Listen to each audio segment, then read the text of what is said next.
our next speaker, of course, is Dr. Paul's son, also a graduate of Duke Medical School and an eye surgeon. So without further ado, may I introduce Iran to Paul.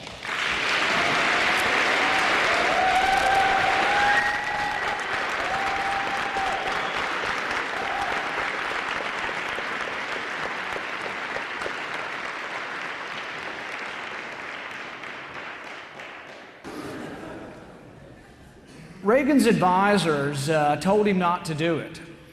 They said there could be international repercussions. And Reagan did it anyway. He went ahead and told this story to Gorbachev at one of the summits. It seems there was an accountant in Moscow who had saved many years for a car, to buy a car. But all the cars were manufactured by the state, so he saved his money for years and years, and he went in to buy his car, and he handed his money to the surly bureaucrat there. And the bureaucrat looked at him, counted the money, and he said, okay, it'll be ready in about 10 years. And the accountant didn't miss a beat. He said, well, will that be on a Tuesday or a Wednesday? And the surly bureaucrat looked back at him and he said, you idiot, I just told you it'd be 10 years and you want to know whether this will be ready on a Tuesday or a Wednesday? And he said, yeah, well, the plumber's coming on that Wednesday. Apparently Gorbachev took it good-naturedly. I guess you couldn't live in the Soviet Union and not chuckle a little bit about the lines, the rationing, the shortages. This reminds me of a scene from the movie Brazil. In the opening scenes of this movie, there's a guy in full body armor, automatic weapon on his back, and he's scaling a high-rise apartment. He climbs over the balcony and he knocks furtively on the door, and from inside you hear, who is it? And he says, it's the plumber. Only in a totalitarian society could something so mundane as bringing the plumber to your house require that he come dressed as a commando to evade the state requirements and licensure rules for plumbing.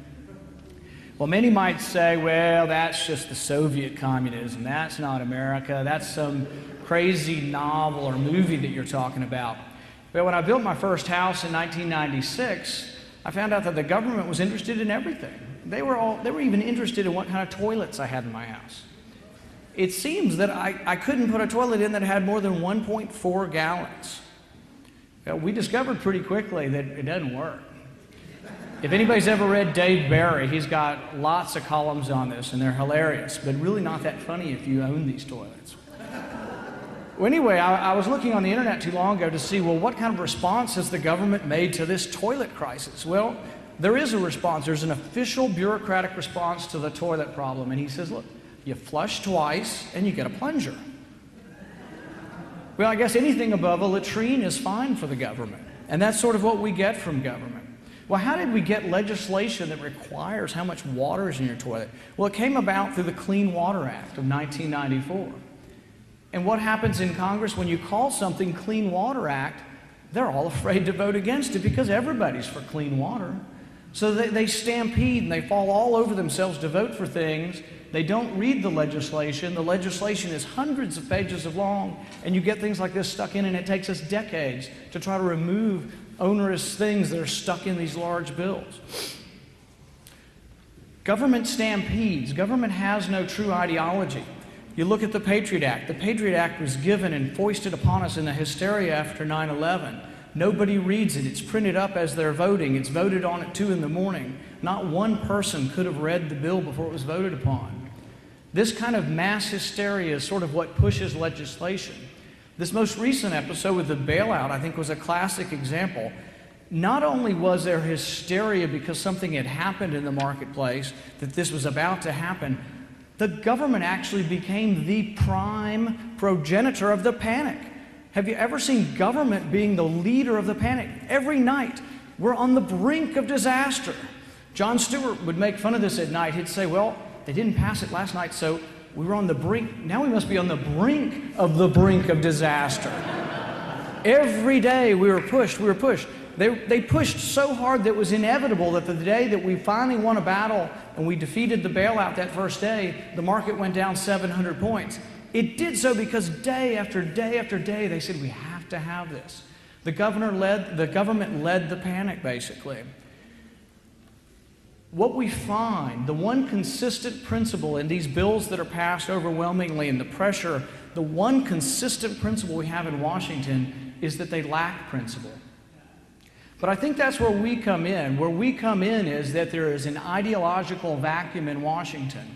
And we pushed that vacuum in the right direction recently when we won the bailout the first time around. But you see it pushes back, and special interests push back. And within 2 days, $150 billion worth of pork was added, and we get the vote reversed. So a bad bill became worse, and then they passed it. What we have to have in this time of crisis, and I truly do think this is a time of crisis, we have to have answers. We didn't fully have the answers during the Great Depression and afterwards. We lost the academic battle. All the history books were written by people who blamed capitalism. We have to defend capitalism, and we need to point out that this was not capitalism that failed. If we don't, this is not an academic discussion, we will get more of what we got in the 1930s, but many times over, and we may well destroy the currency in the process. When people blame capitalism, look to people like George Reisman. He got his PhD in economics under von Mises. He was also an associate of Ayn Rand. He's written recently about capitalism. When they blame capitalism, ask them how 40% of the national income is government spending. The Federal Register has 73,000 pages of federal regulations. That's not capitalism. In the last 10 years, 10,000 new pages have been added. Of the cabinet level positions, 9 out of 15, their primary goal is to regulate the economy. So when they blame capitalism, we must point out to them over and over again that what we have now is not capitalism. We have very little vestige left of laissez-faire capitalism. We still have private property, but we have largely regulated economy, and we cannot let capitalism take the blame for this, or we'll get even less capitalism than we have now.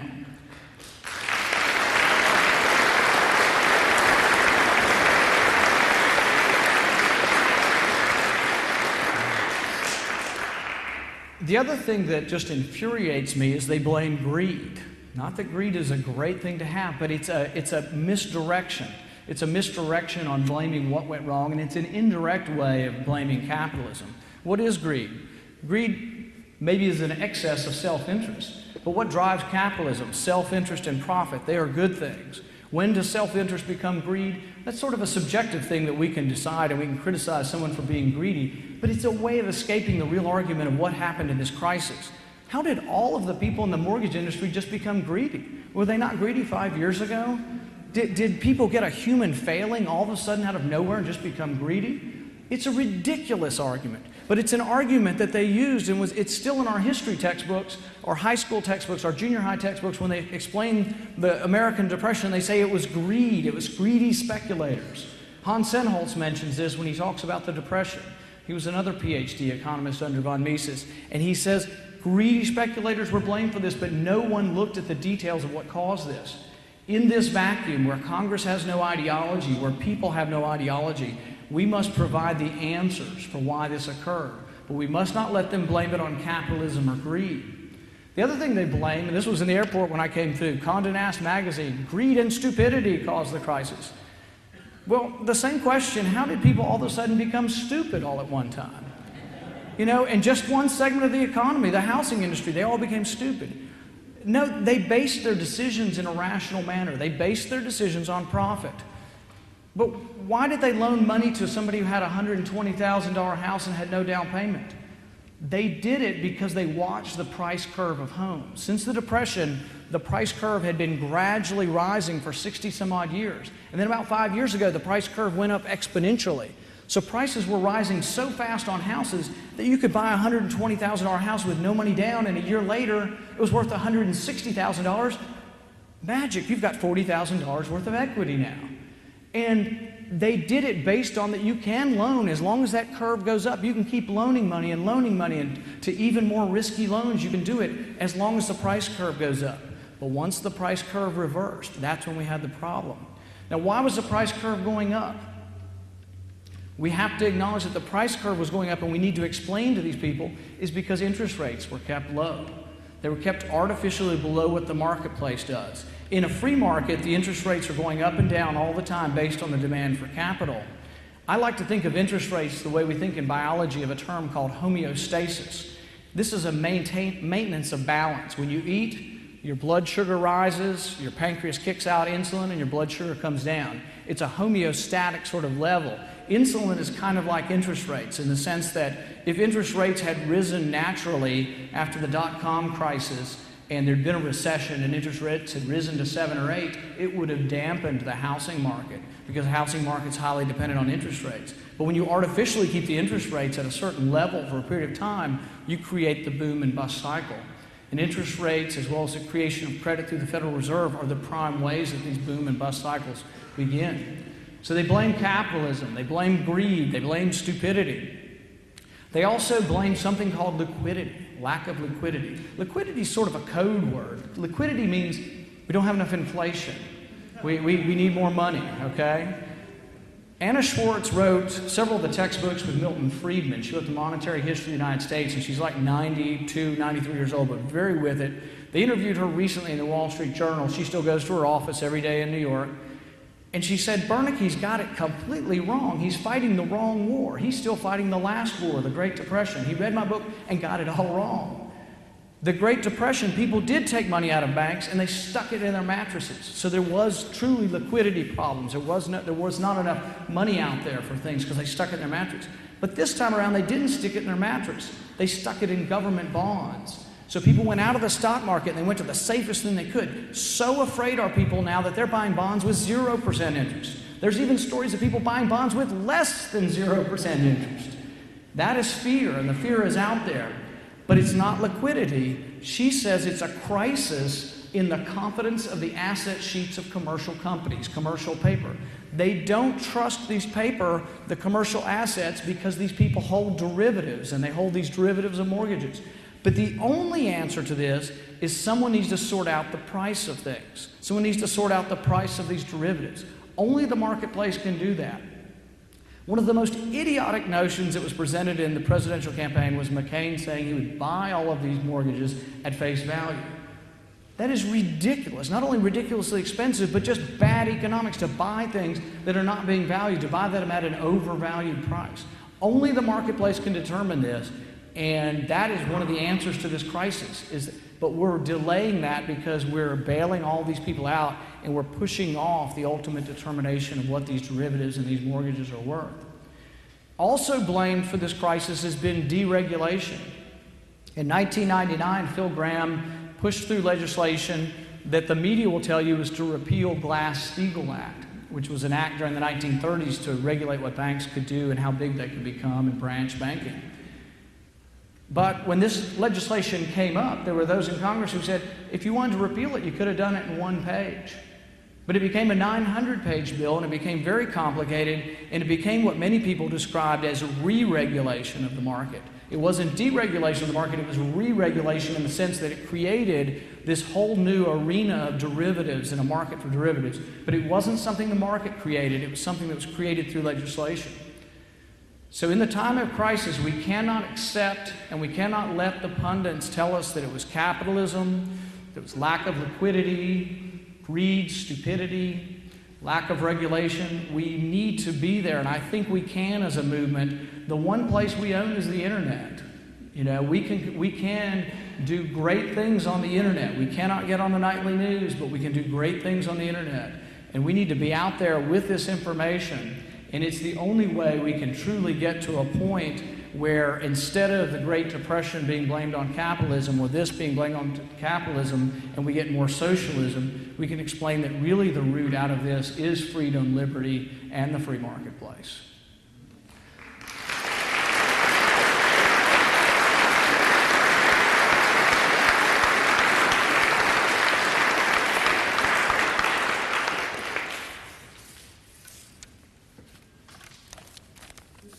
There's an image that for people who don't want to read Karl Marx, Adam Smith, Don Mises, and you want one image, or you want one image to show your friends the difference between capitalism and socialism, the difference between an economy with private property and freely fluctuating prices versus a controlled economy.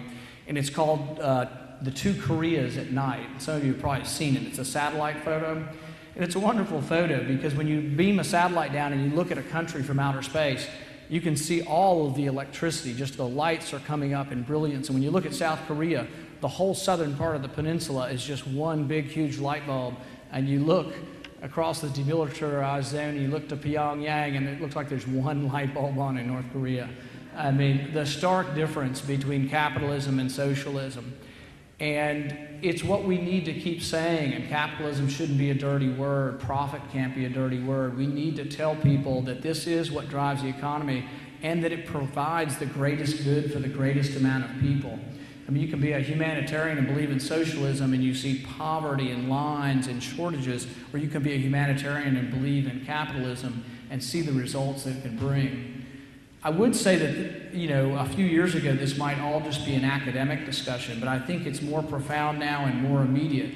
I've never been much of a doomsday or a gloomsayer, but I do believe that when you see people who have lost 50, 60, 70% of their savings daily, my older patients come in and have lost a vast amount of their savings, it is a matter of survival. I think it's also a matter of survival for everyone in this room. Even if you didn't lose your savings, what are you going to do over the next year to protect yourself from this? What will happen? You hear a lot of various opinions about what will happen, and I'm not sure I have all the answers, but I do think that when you throw this much paper at the problem, you will get inflation. And I cannot see that prices will not rise, but I don't see it as an academic question any longer. I see it as a matter of survival. We need to be out there and provide the answers to try to make sure that there is not a disaster in our country. Thank you for having me.